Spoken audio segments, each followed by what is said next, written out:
पिछले स्वतंत्रता दिवस के पावन अवसर पर लाल किले की प्राचीर से भारत के लोकप्रिय प्रधानमंत्री श्रीमान नरेंद्र भाई मोदी जी ने देश की जनता को एक भरोसा दिया था कि दिवाली से पहले एक बहुत बड़ा तोहफा वह देश की जनता को देने वाले हैं और एक बहुत बड़ा ऐतिहासिक निर्णय देश की अर्थव्यवस्था के लिए ही नहीं बल्कि हिंदुस्तान के प्रत्येक परिवार को सीधे तौर पर एक एक व्यक्ति को सीधे तौर पर राहत देने वाला क्रांतिकारी निर्णय कल जीएसटी काउंसिल के माध्यम से किए गए हैं। जो जीएसटी जब से देश में लगी है, जो अलग अलग स्लैब उस वक़्त की आवश्यकता के अनुसार बनाने पड़े थे, उन स्लैब को कम करते हुए और देश में एक सफल जीएसटी का प्रयोग आज अपनी परिणति पर पहुंचा है कि राज्यों को जीएसटी के लागू होने के बाद होने वाले संभावित नुकसान की पूर्ति के लिए जो केंद्र सरकार ने एक विश्वास दिया था कि राज्यों का नुकसान नहीं होने दिया जाएगा, केंद्र सरकार ने उस विश्वास को निभाया, जीएसटी को सफल बनाया, जीएसटी को सरल किया और आज वो स्लैब में भी बड़ा परिवर्तन करके मुख्य रूप से 2 स्लैब प्रणाली आज देश में लागू हुई और साथ ही साथ में जो कंपनसेशन सेस था उसको पूर्ण रूप से अब समाप्त किया गया। मैं समझता हूं कि जिस दिन जीएसटी लागू हुआ था उस दिन देश के अंदर एक क्रांतिकारी परिवर्तन देश की कर व्यवस्था में लागू किया गया था और आज उसके बाद ये एक ऐसा अवसर है कि इस क्रांतिकारी निर्णय से पूरे कर व्यवस्था को जहां एक तरफ सरल किया गया है और कर आम आदमी को राहत देने वाले उसमें बड़ी भारी कटौती की गई है, तो ये मोदी जी के एक जो उनका कुशल नेतृत्व है यह उसका प्रमाण है कि जब जीएसटी लागू किया जा रहा था, स्वर्गीय श्रीमान अरुण जेटली जी देश के वित्त मंत्री के नाते उस वक्त सारा मीडिया इस बात को लेकर के लिखता था कि दुनिया में जिस सरकार ने जीएसटी लागू किया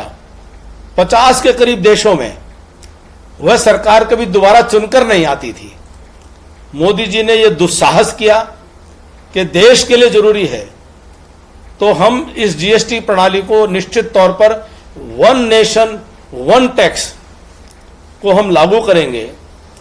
और वो लागू किया। देश की जनता ने उसको स्वीकार किया, आशीर्वाद दिया और वहीं आज निर्मला सीतारमण जी को भी मैं बहुत बहुत बधाई दूंगा कि सर्वसम्मति से जो जीएसटी काउंसिल की एक परिपाटी चली आ रही है, वोटिंग का उसके अंदर प्रावधान है, लेकिन उसके बावजूद भी उस परंपरा को जीएसटी काउंसिल में उन्होंने सभी दलों को साथ लेकर के, सभी दलों के सहयोग से यह परंपरा को कायम रखने में, कि सर्वसम्मत निर्णय की परंपरा को कायम रखने में उन्होंने बहुत बड़ा कुशल नेतृत्व क्षमता का परिचय दिया है। और वहीं विपक्ष के मित्र जो आज जहां प्रधानमंत्री जी एक और कि देश की माताओं और गृहिणियों के बजट को राहत देने में लगे हुए हैं, माताओं और बहनों के चेहरों पर खुशी और मुस्कान आए इसके लिए प्रयास कर रहे हैं, और वहीं विपक्ष के नेता देश की माताओं के ऊपर अभद्र टिप्पणियां करके, भारत के प्रधानमंत्री जी की माता पर वह अभद्र टिप्पणी नहीं है,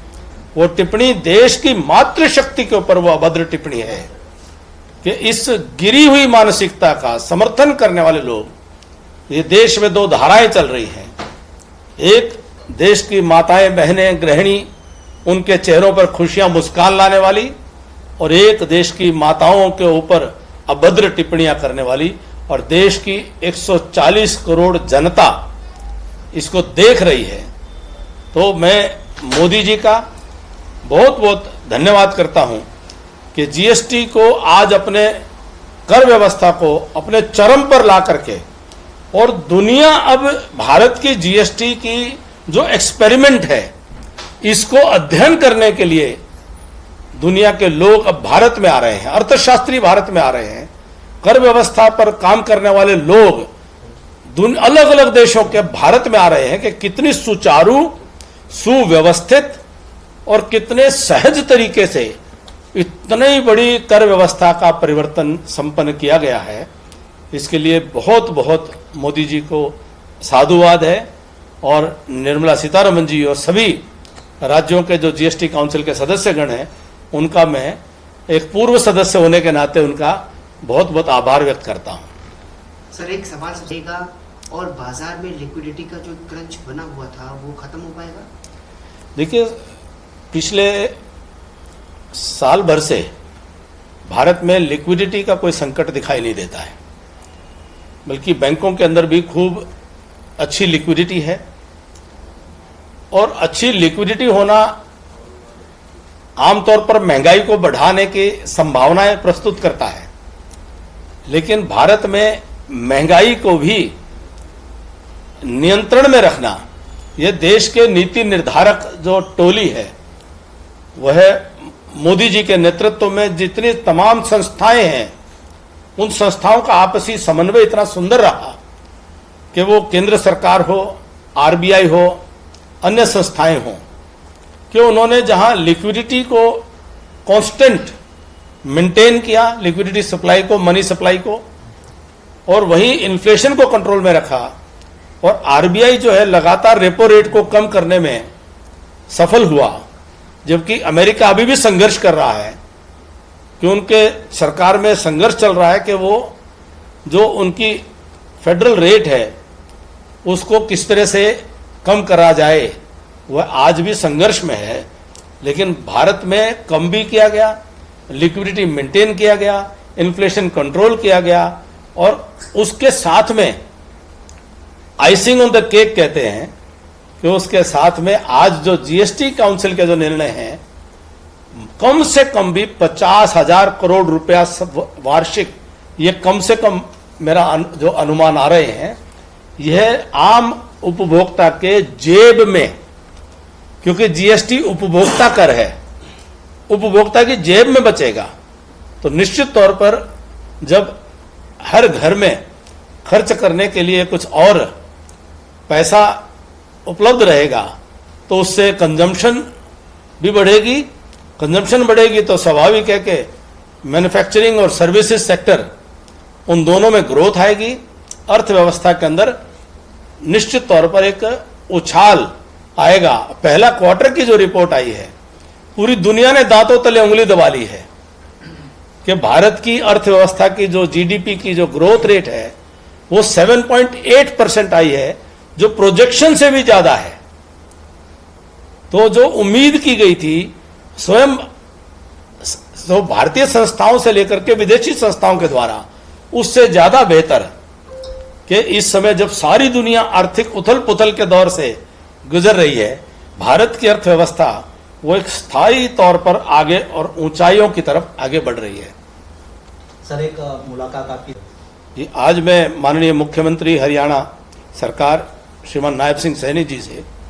विशेष रूप से ये निवेदन करने के लिए उपस्थित हुआ कि जो इस साल अप्रत्याशित और अनुमान से अधिक जो वर्षा हुई है, और पहाड़ों से लेकर के और मैदानी इलाकों तक जो अधिक वर्षा के कारण, अतिवृष्टि के कारण जो जल भराव की एक समस्या बनी है, और बहुत बड़े इलाके में खेतों के अंदर पानी भरा है, तमाम प्रयासों के बावजूद भी पानी की, क्योंकि लगातार बारिश इतनी ज़्यादा है